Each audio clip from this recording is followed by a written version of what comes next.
To add iCalendar feeds to your new TeamUp calendar, be sure to have your new personal calendar open as well as the shared conference calendar.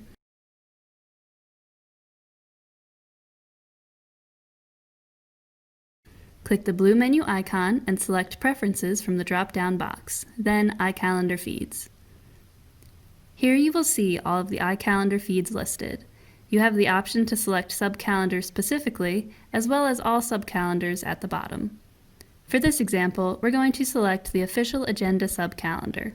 Copy the link and return to your personal calendar. Then select the blue menu icon and select Settings, Calendars, New, Add iCalendar Feed. Enter the name, pick a color, and paste the URL into the space provided.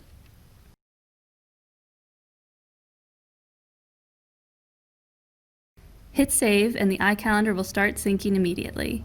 Return to your calendar and you will see the newly added iCalendar feed.